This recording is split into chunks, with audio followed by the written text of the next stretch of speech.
Well, good afternoon. We've struck that magic time, and we'll go ahead and get started with our October membership luncheon. My name is Colin Hastings. I'm the Executive Director of the Pasco Chamber of Commerce, and today's program features our Pasco City Council Candidate Forum. I want to thank today's luncheon sponsor, Columbia Basin Paper and Supply, for helping us out today. So at this time, I'd like to invite you to join me and rise for our Pledge of Allegiance.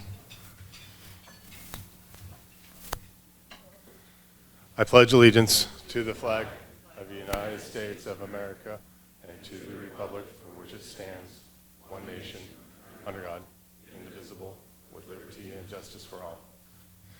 Thank you. You may have a seat. I almost said national anthem. That would have got me in a lot of trouble. It wouldn't have been good for everybody here. I want to take a moment to introduce elected officials that have joined us here today. I'm going to go on a little bit based off of RSVP list, because the first one here I don't see, but State Representative Matt Benke. Did he pop in here? Okay, we'll move on down the list. From Franklin County, we have Commissioners Bob Cook and Brad Peck.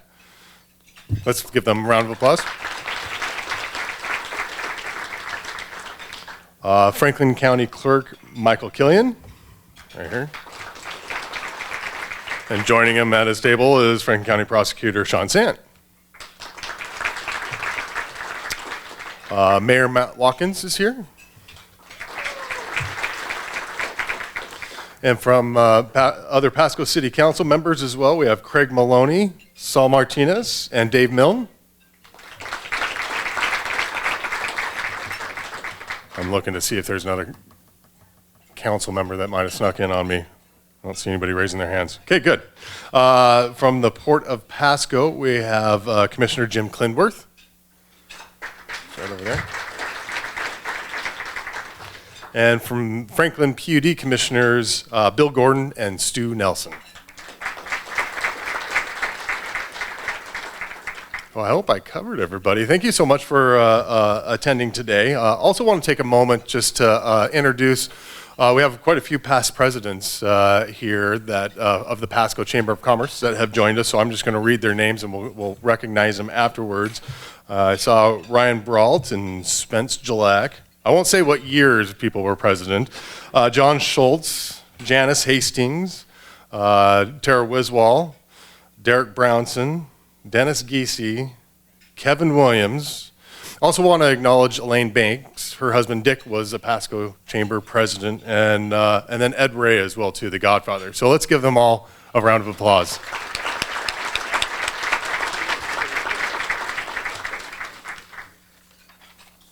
It's funny because past presidents get more annoyed than elected officials when I forget them too. It's kind of like, hey, I did my year of service and you guys overlooked me. I want to be acknowledged for that. Whereas electeds are like, oh, yeah, okay, unless they're up for election. But a couple of announcements as well too, and you'll see them kind of circulating through our PowerPoint. But we're part of a group of other chambers and organizations in the Tri-Cities called the Tri-City Legislative Council, and every year we make an annual trip to Olympia. It gives us an opportunity to see what's going on the Hill, talk to our elected representatives. We have a list of issue papers and priorities that we go and talk to our representatives in Olympia as a collective group, and we've had quite a few successes over the years. And we're starting to lay the groundwork for that. Pasco Chamber, just like all the other organizations, has two representatives representing you on this. Gary Ballou and Deb Bone Harris are the Pasco Chamber representatives. They put in a lot of work putting this on. And one of the announcements I want to make is we're looking for sponsors for that trip too. So if there's of any interest as a corporate sponsorship, you have an opportunity to obviously go on the trip, but you get your awareness and your ability to demonstrate your involvement within our community by having a sponsorship in that. So I encourage you, if you have any interest in that, you can follow up with me or with Gary or Deb Bone Harris too. We'd like to have you jump on board. Also, we have Building Bridges, that's a organization here with some other chambers where we have a business after hours. I think that's circulating through as well too, and it's going to be at Blyle, the new Blyle store up on Road 68. If you haven't had a chance to come in, take a look. Really beautiful facility. I know there'll be some refreshments there as well too, and heck, if you have a dog, they have a dog washing station so you can bring your dog too and clean up the whole family that way. So with that, that concludes my remarks, but I'd like to now introduce our new president of the Pasco Chamber of Commerce, Joe Roach, with Atkins Engineering. So be nice to him. This is his first year of, our first meeting of taking over the helm of his responsibility. So with that, let's introduce and welcome Joe Roach to take us through the rest of the program.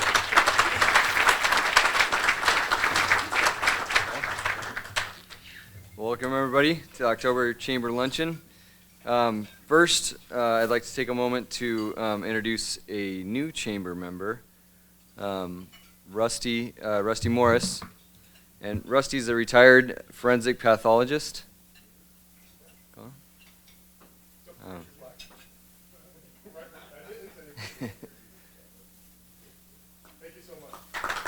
Thanks, Rusty. Thank you, everybody. This year we're going to be focusing on membership, so I thought the best way to do it is just to invite a bunch of roaches and get our numbers up. So now I'd like to introduce Janice Hastings with Columbia Basin Paper and Supply for our sponsorship presentation. Janice.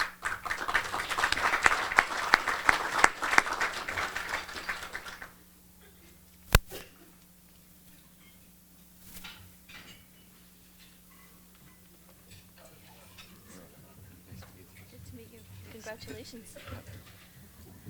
Gosh, it's nice to see everybody. It's a full house, and we've got a great program, and so we're going to keep it kind of short and sweet. This is my husband, Reagan, and we have been in business downtown Pasco. We just finished 72 years in August, which is kind of our fun anniversary. Simple little store. We can help you with whatever you need, and whoever answers the phone is the one that can help you. But they all know what they're doing, and it's just toilet paper and paper towels. It's not brain surgery. But we are at 515 West Columbia Street, and 547-3141. I always get in trouble for not giving out the phone number. But we're very, very proud to be loyal Pasco residents. We love our community. We love our business. We love our town. Die-hard Pasco people. And very, very proud and honored to be the sponsor for today's lunch. It's an important event, and it's really, really wonderful to see so many people here that took the time out of a day to come and hear what these candidates have to say to us. Because all politics are local, and we all need to be involved. So thank you for your time, and we appreciate the honor. And there's something to be said about Pasco membership, Pasco Chamber membership. It's an important part of our life. It has been for a really long time, and we're very appreciative of all of you here. So thank you.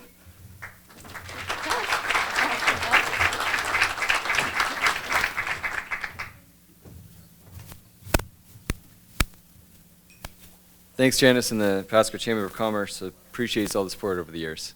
Appreciate it. Well, now I'd like to introduce Jason Mercier with Washington Policy Center, who will be today's moderator. Jason. Right. Well, it's very encouraging to see so many people turn out for the City of Pasco Candidates Forum. We're very trying times at the federal level, but our candidates here today will show us we can still work together and get things done at the local level. So let me go over a couple of the ground rules for today's event. The general election ballots will be mailed later this week and will be tallied on November 5th. You will be able to re-watch the broadcast of this forum online at Pasco City Television or on Charter Channel 191. And for the ground rules for today, each candidate will be provided the opportunity for a 90-second opening and a 60-second closing statement. And then our candidates are going to be asked questions from you. We're going to have an interactive forum today. On your table are little note cards. So if you have questions, please fill those out on there. Allie and Ellie of the Chamber will be going around and collecting those, and then I will be asking the candidates. They will have a 60-second opportunity to respond to those questions, and hopefully we can get between 5 to 8 of those done. Colin will be up front here, keeping time for our participants, and we'll give you a 15-second warning and then a stop sign. And at this time, please silence your phones and show your respect for our candidates by refraining from clapping, cheering, or jeering. Actually, just keep the jeering off. We don't need to do that at all at any time until after our forum is concluded. Now, we'll begin by introducing the candidates, asking them to come up, and then once they've been seated, they will go to their opening statements. So first, for Pasco City Position 5, we have incumbent David Milne. If you'd like to come up and join us. Ike Myram. For the city at large, we have Zara Roach and Patrick Gettner. And once we have a chance to seat down, we'll go ahead and start from my left with the opening statements and work our way down. So when you are ready, Zara, you can start off with your opening statement.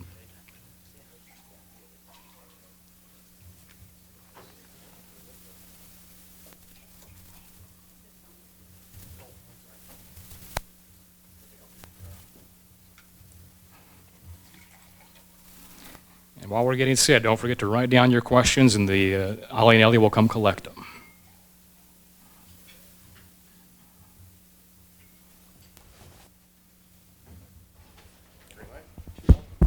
Great. Thank you.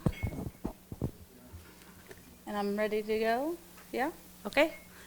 Good afternoon. Thank you all for being here. Thank you to Pasco Chamber and to Jason, as well as Columbia Basin Paper and Supply.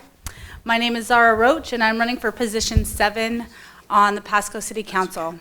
I'm really proud Pasco resident since childhood, since the 80s.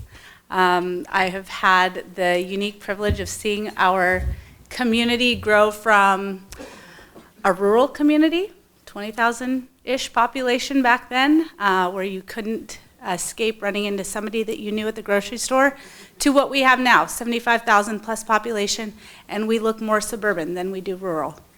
I started my career in education at the Pasco School District before I got my bachelor's, and after I completed my master's, I became a classroom teacher here as well.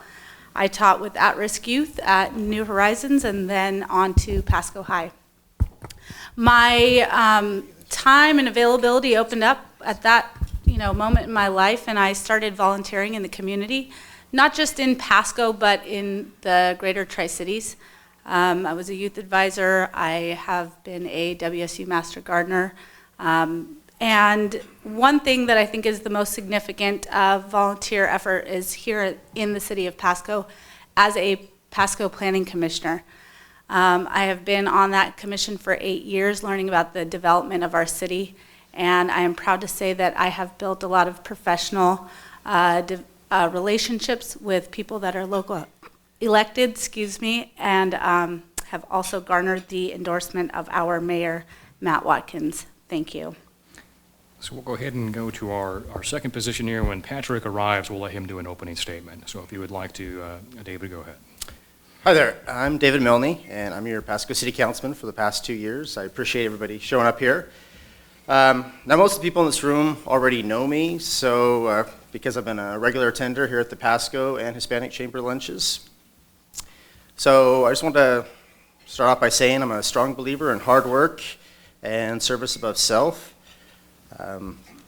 After reviewing my last speech 2 years ago, which I actually kind of thought was kind of brutal, I decided I would skip the political speech and just go with what my vision of Pasco is. So to start off with, I'd love to see a downtown district that has a theme, kind of a more what we're going to do with that, and has like lots of lights, string lights, brighten it up, a place where you would actually want to go out and have lunch and maybe a glass of wine. So that's one thing I've been advocate for, and I'm also on the DPDA to try to see that come to fruition. The second thing would be a shoreline that we could all call our own, one in which city residents aren't scared to maintain their lawn because it might be on a couple feet on cord land and that they won't be penalized for that. Also, a shoreline in which we can maintain wade and Chihuahua parks without having to sprinkler break and having to call the Corps and it taking months to get done. I mean, we need it. Basically, we need the shoreline for ourselves. Whoa, that's quick. And so then also a bike system that basically connects both our current shoreline pathways along with the the expansion to the Adams property and Broadmoor. And then lastly, more roads and bigger roads. And I also believe that we could do better, and I'm a big advocate for that. So thank you. Sorry it took so long. Thank you. My name is Ike Myram, and I'm a candidate for Pasco City Council in District 5. Our business community in Pasco understands, perhaps more than most, the unique needs and opportunities facing our growing city. If there's an issue involving schools, taxes, traffic, our businesses will likely hear about it first. If an issue affects our employees, customers, or vendors, that impacts businesses directly, so they're the first ones to respond. I believe in keeping Pasco a great place to invest and operate a business.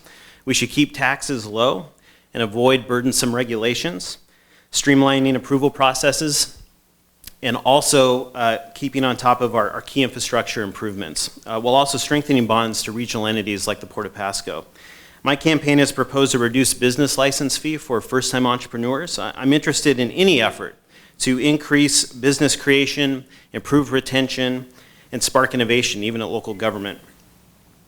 My background's in public accounting and utility regulation, and I have a big heart for the community. I'll keep a sharp eye on city budgets and utility rates while also engaging our community on a whole host of different issues. I want to thank the Pasco Chamber of Commerce for this opportunity and for its members for hosting this event, and I look forward to the conversation today. Thank you. Now, here's your opportunity. Don't forget to be filling out the cards, and we'll get through these questions. We're going to have 60 seconds to be able to respond to them. Everybody will have the same question. We'll kind of go back this way and head the other direction. But let's go ahead and start off with everybody's favorite topic, taxes. It has long been understood that a local income tax is against state law. But this summer, the appeals court issued a ruling saying every city in the state of Washington has the authority to impose an income tax. That is currently under appeal, but if that decision stands, would you support the city of Pasco implementing a local income tax? And we'll start with Ike. Sure. Thank you. Short answer is no. I'm not in favor of a local income tax. We do have diverse ways that we collect revenue in the city through our sales, property tax, and utility taxes. The city of Pasco actually has one of the highest utility taxes in the state, but it invests and funds a lot of important programs in the community. So we have to be mindful of the tax burden continuing to go up. The cost of living here in Pasco is increasing as property values also go up. So short answer is no, and we have to be mindful of the bottom line for businesses and our residents. So yeah, never in my life would I vote for income tax. City of Pasco, that's just totally against it. I've always been against even the state having an income tax. I mean, it's just crazy how the state of Washington always wants to tax us, and I definitely do everything in my power not to tax. It's one thing for myself to pay a little bit more, but I just can't. I hate the thought of having to tax my neighbors, knowing that a lot of the different issues that they go with. You got a lot of retired people here, and they're on fixed incomes, so we definitely need to maintain our quality of living, the low tax rate, and again, on this last session, I actually was the only one to actually vote against raising property taxes, just because I have so many friends that are retired, and I just know how it's really difficult for people, and my own grandparents were taxed out of their home in Bellevue, and so I definitely don't want to see anybody taxed out in Pasco. Thank you. I would not be in support of this. As was said before, I think that people who are homeowners here in Pasco know that we pay the highest property taxes, and I feel that burden. I'm a homeowner myself. I think that we have quite a bit happening in Pasco as far as taxes go, impact fees, and adding a capital gains or an income tax on top of that would not be welcomed by our residents. Thank you. Okay, this is, we'll start again with Zara and work our way back. It's kind of a two-part question. Do you have a position on the non-barrier homeless shelters in Pasco? And if elected, how would you deal with the issue of homelessness? Non-barrier homeless shelters? As in Union Gospel Mission? Okay, well, I'll just answer however. Non-barrier means there aren't rules for you to participate, so you don't have to participate in religion, or if you want to drink or use your legal drugs, you can do that. It's low barrier housing. Thank you. Well, I'd like to say something. This year on the Planning Commission, we actually approved some conditions for nonprofits, churches, other faith organizations that want to provide emergency shelter to people who are homeless. And we did put in place regulations so that they could oversee exactly those things, making sure that people are not using on those premises, making sure that people are not, they don't have an open fire, they're not endangering others, making sure that there is somebody in charge, social worker, whomever, to make sure that people don't have warrants, they're not coming with dependents who may not be their own dependents. So I understand the concern about, not having a religious barrier, but I think we do have to put some standards in place when we're talking about homeless shelters.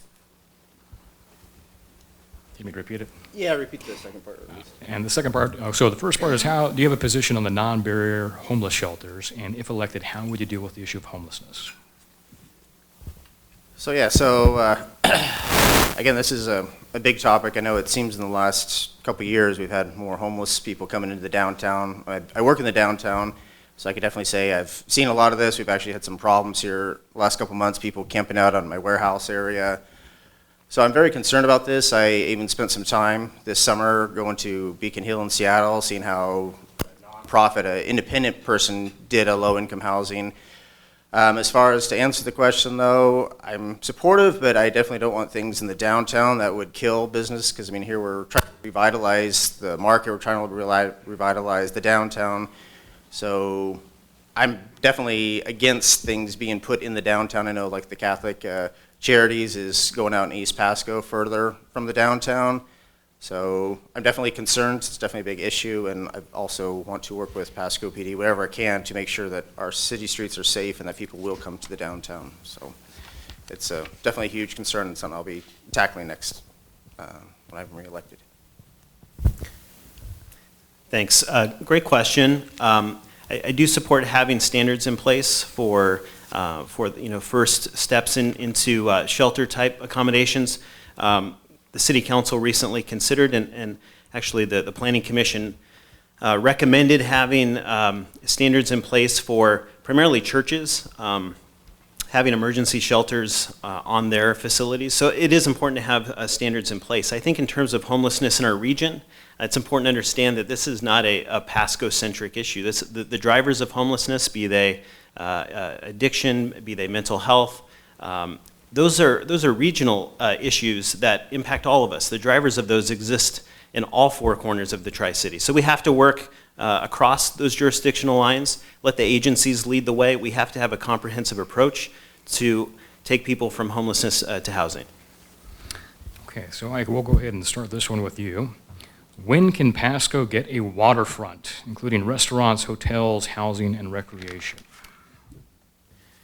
Sure, thanks. So the River Shore Reconveyance effort is underway. It's exciting to see what impact that'll have for our region. I'm very supportive of that process. The city has to balance some of the risks, though, of assuming the cost of some properties which may be costly to maintain.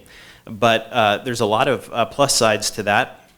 I've spoken to some of the property line owners, some of the residential owners who live along there, and the regulations that the Corps places upon them are quite burdensome. Even going down and just moving a tumbleweed is frowned upon. And I might be oversimplifying that. But I'd be in favor of trying to figure out what the best method is to allow those private owners to have access to that, whether we convey that back to them. But it's an opportunity for the community to develop commercial residential properties as well.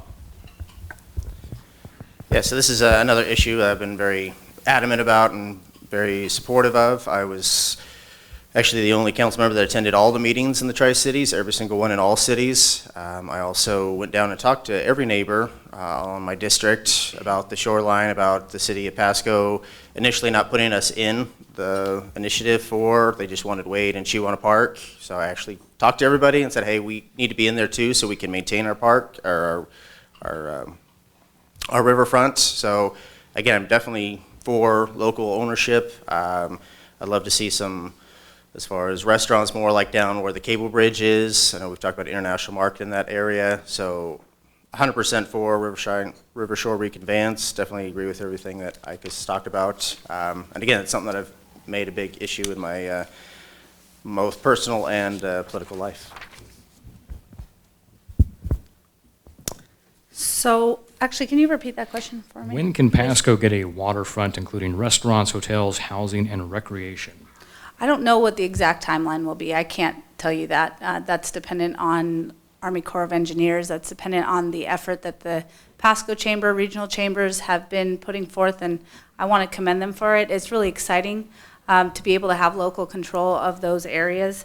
One of the things that I see as potential for us is that economic development, to have mixed commercial residential along the rivers, to have boardwalks, open spaces, and to really be able to utilize that land for what we see its potential. It's a beautiful asset that we have. The concern that I have from a local government leadership perspective is just the absorption of those lands into our local budgets and how we fund those.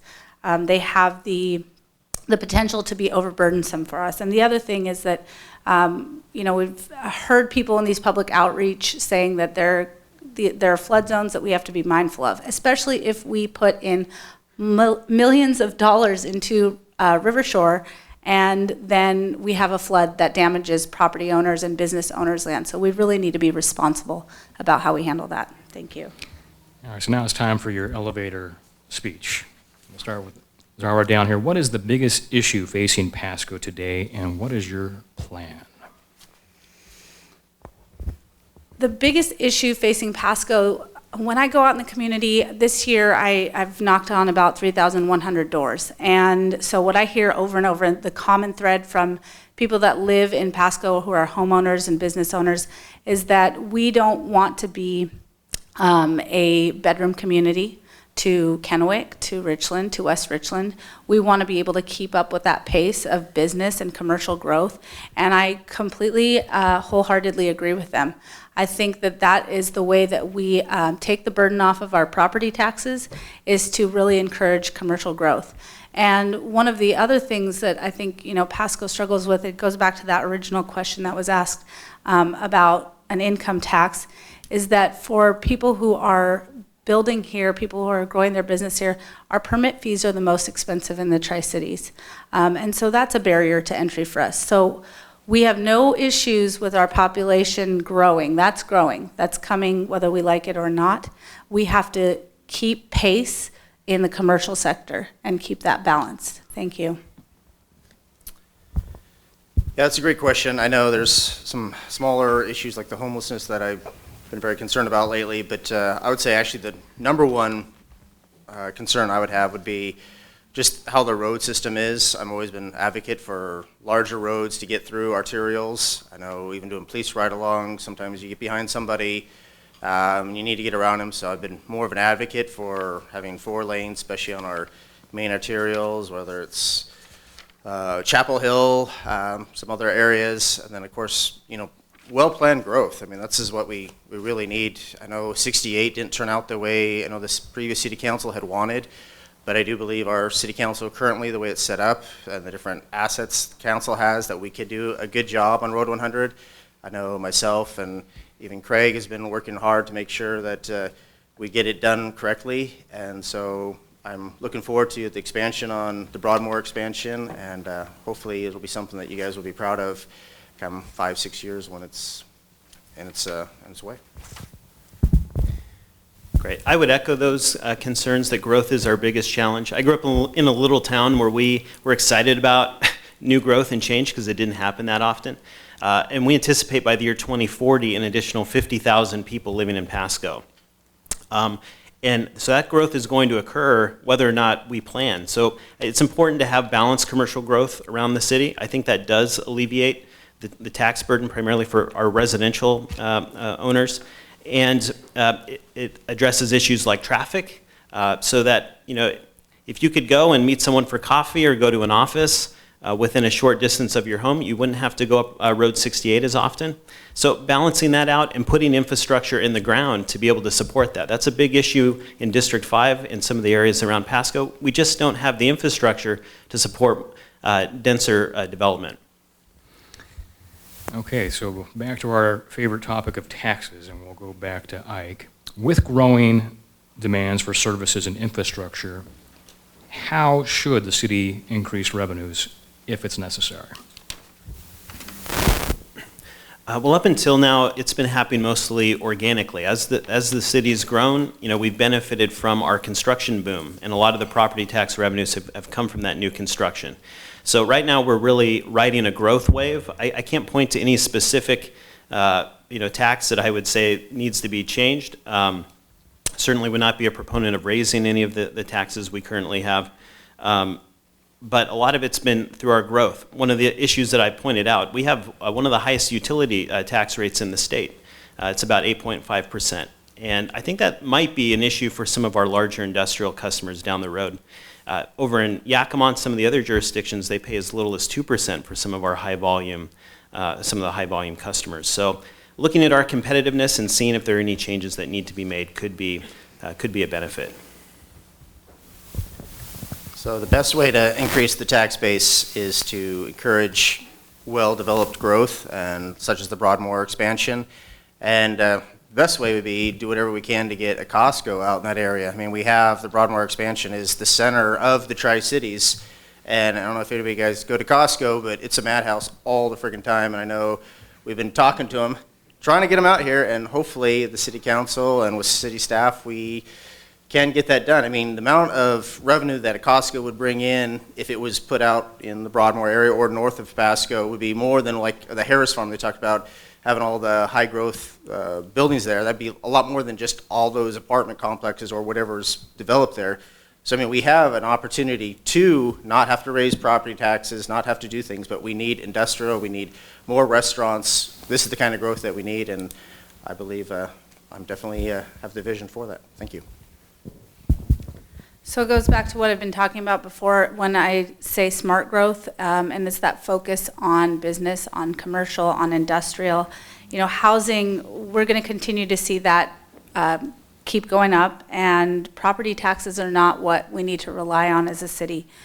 So we need to focus on our sales tax, ecotourism. Those are our main areas where we really stand to gain something for infrastructure and public services.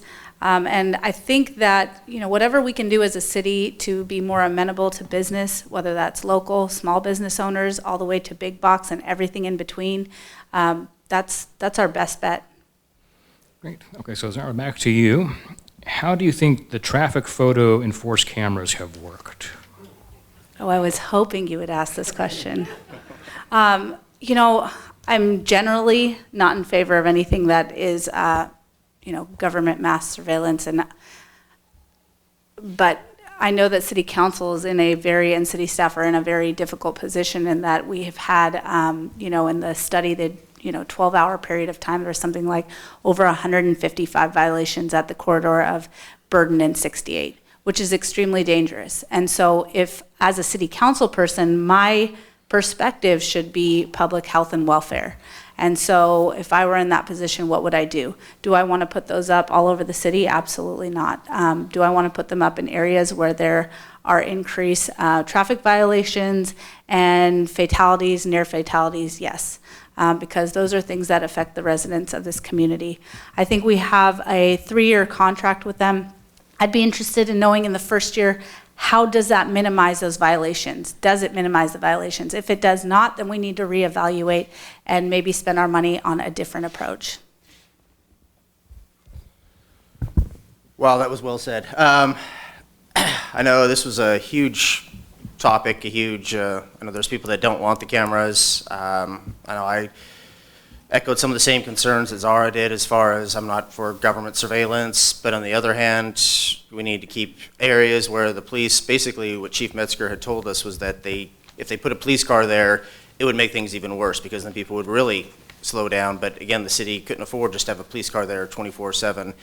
So the cameras was a way of, it's not the best way, but it was the way of saving somebody's life. And if it was my daughter's life, and if somebody wasn't running that red light, I would be thankful that those cameras were there, because I know I've gone numerous times of 68 and Burden and seen people run the lights. I mean, it's just crazy how the Tri-Cities has changed in the 20 years where it never used to be where you'd find people running red lights, but now it seems like it happens quite a lot. So again, I put it as far as saving lives, not really for it, but again, on the whole scheme of things, I felt saving somebody's life or serious injury was the best decision that the city can make.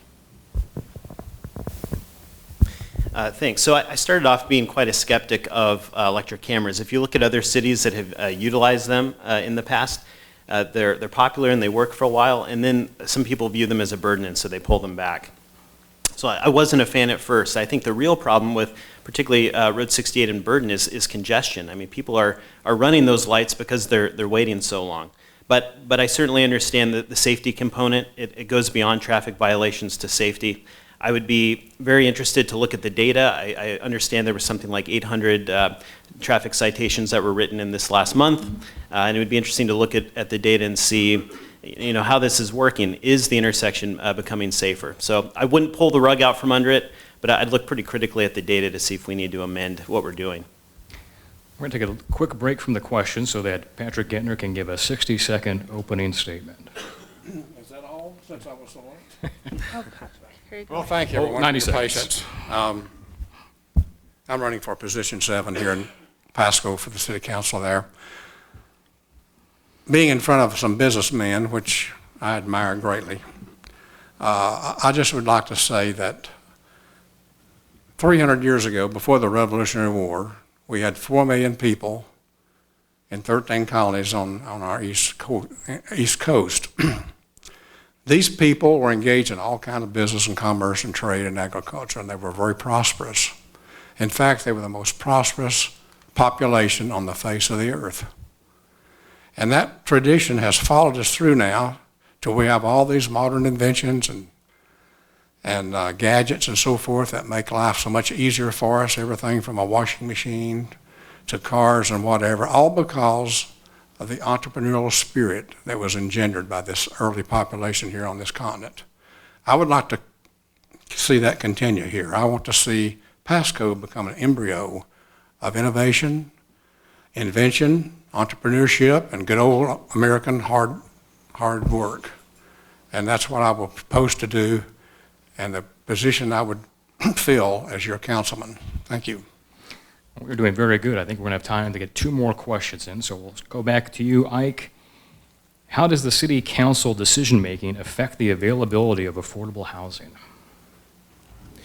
Yeah, great. So the city is involved in the planning of the city. They approve the comprehensive plan, which lays out the general zoning and development standards that the city experiences. And then, you know, the natural investment and private market is going to drive what we see as a city. We can't put on paper, you know, someday there will be this store and that building there. The private market really drives that. But the city has a role to play in that it can set the boundaries that eventually the housing supply will fill, and we have to be very thoughtful about that as we grow, to not make traffic worse, to keep cost of living issues in check. So there's an important role, although the private market leads the way in terms of that investment. Yeah, probably the best way to make homes more affordable in Pasco would be to get rid of impact fees. I know I'm actually on a commission for the Pasco School District, so I don't mind paying myself, but I didn't know if you're, basically speaking, that would be the quickest way to make homes more affordable in the other cities is to get rid of it. But working with the Pasco School District, I mean, I kind of do see the need for it, especially the third high school.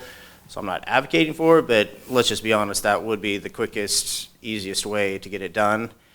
But yeah, everything the council does, I mean, we just need to do it to the best of our ability and to work hard and, again, try to make, again, what we can do to make the roads better so that developers do want to come in here and, again, make sure like what we're doing right now where we're putting in the new sewer line to the Broadmoor expansion area and water. Just do it so we are more friendly to contractors and developers. So Patrick, to you, the question is, how does the city council decision-making affect the availability of affordable housing? Well, certainly the city has a part in making such policy decisions.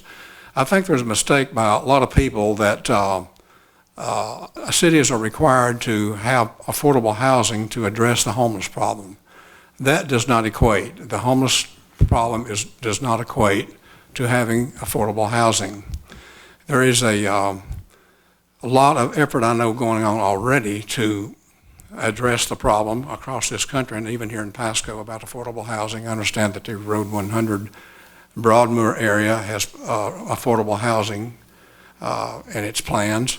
No one can tell me what affordable housing is. They try to define it by the income level of the people. That to me is just the flip side of what the problem really is. The city can and does already address this issue, and I'm sure it'll be more important in the future. Okay, sure. So this is a lot bigger topic than can be covered in 1 minute, but I'm going to try to speak as fast as I can. The Pasco Planning Commission, of which I'm the chair, and Commissioner Myram is also a part of, we give recommendation to the City Council. We're the workhorse for City Council in these matters. And so some of the things that we've done in the last year is to say, we have projections from the Office of Financial Management of how many people are coming. We have recommendations of how we can diversify our housing because we only have 16% high-density housing, which is a shortage.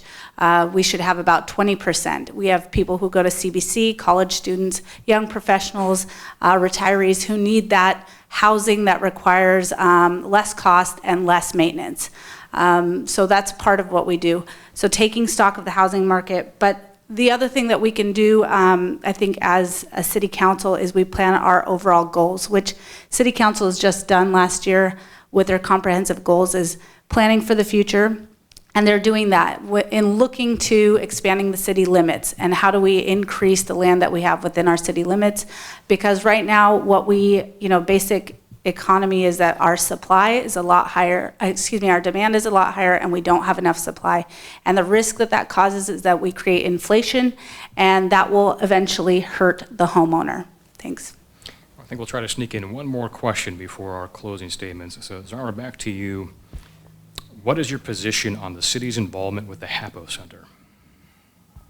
The track. I believe so, yes. Sorry, I'm not familiar with it as the HAPO Center yet. It's still new for me. I've heard some things that the city might be willing to take that over, and I don't have enough information to really comment one way or another. I'm of the opinion that before stating an opinion, I should actually have done some research and understanding a topic before enunciating and articulating that. Track, we all know, is just recently breaking even, and so that's a positive. And we also know that it's an economic boon for that area, and it has been bringing in about $9 million worth of investment around the surrounding area. So I would say I'd probably be in favor of a joint ownership with the county and the city versus just full-on ownership, but that's all. It's the same question for you there, Patrick. The position on the city's involvement with the HAPO Center. Track. I am not aware of a lot of engagement that the city has done with the county on track, or HAPO as it's now called. I do know that it has been a financial challenge to keep track open. Frankly, I hope that challenge can be overcome. I love track. I think it's a center of lots of activities around here that I partake in, and to see it go away would be terrible.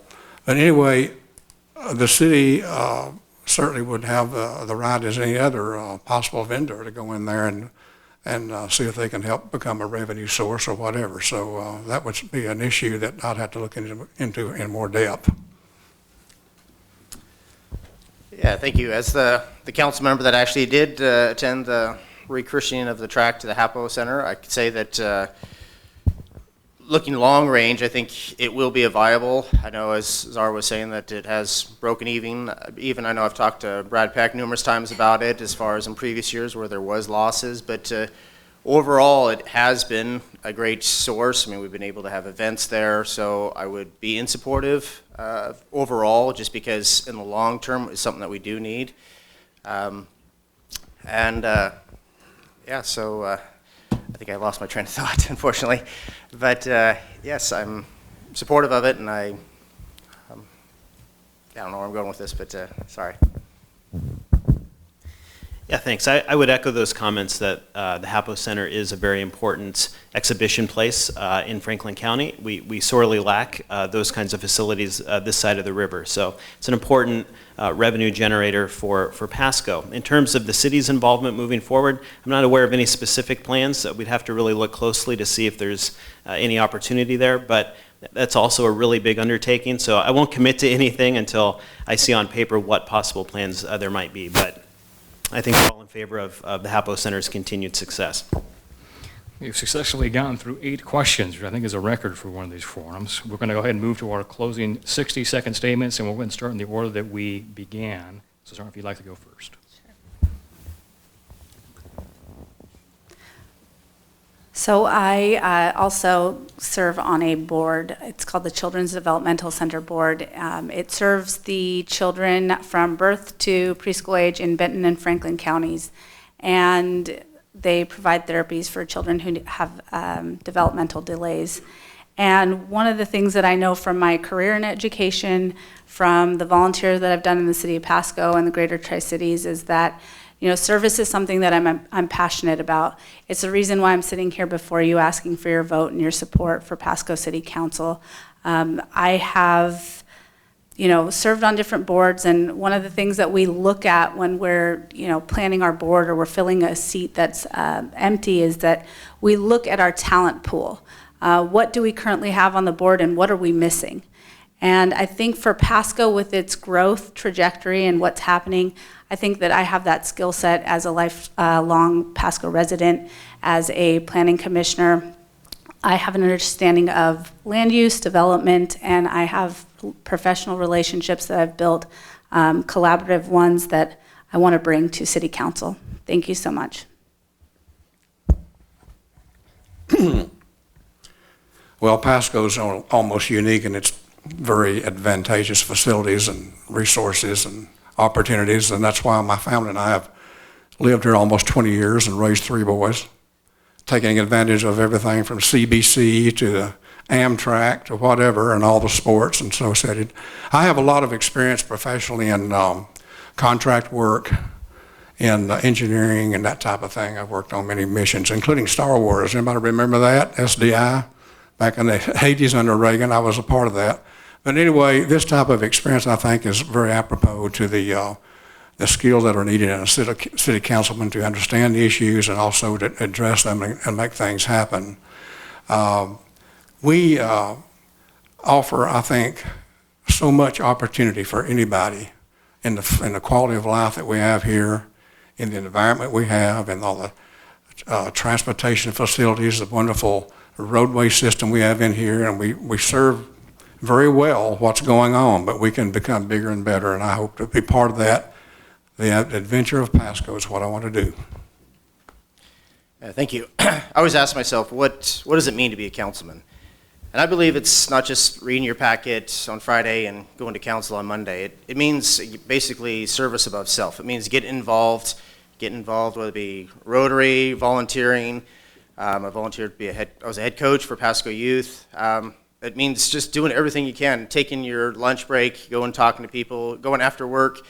If you saw my schedule, you'd probably be surprised of all the stuff I actually am involved in, 6 different boards, including the school board meetings. But I just believe that as a councilman, I need to give everything I can to do the job the best I can. I sacrifice a lot of my time, personal time with my family, to do the best I can. I'm always, when the mayor calls me, I always show up for events.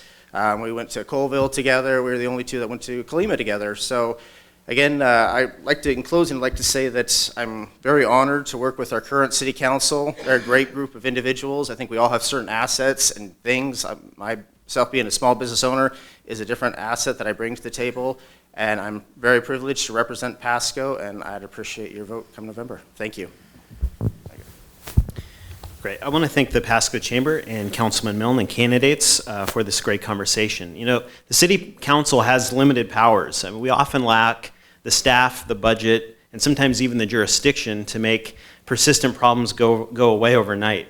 But the real power rests in us as neighbors, as business owners, owning up to challenges and stepping up to the implementation and working together even when the times are tough.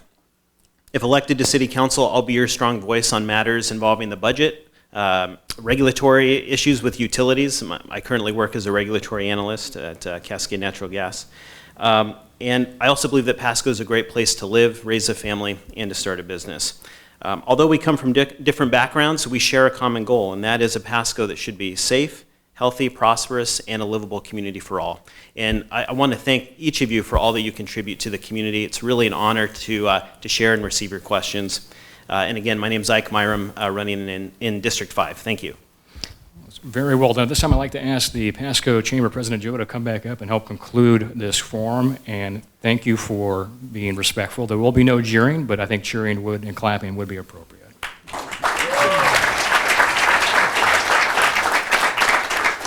All right, thank you very much. Thank you, Jason. Again, you can watch the rebroadcast of this forum online at Pasco City Television or on Charter Channel 191. So this concludes our forum. Please give a round of applause to the candidates. They did a wonderful job. Before we leave, we've got a door prize. Yes. That's your winner. By Columbia Basin Paper and Supply. Flowers. And some Chuck E. Cherries going to Jason Hogue. We must got new business cards to. All right, and this concludes our lunch for the day. Thanks, Red Lion, for their great service, and we'll see you all at next month's luncheon on November 18th, where the Franklin PUD will have be our keynote presentation.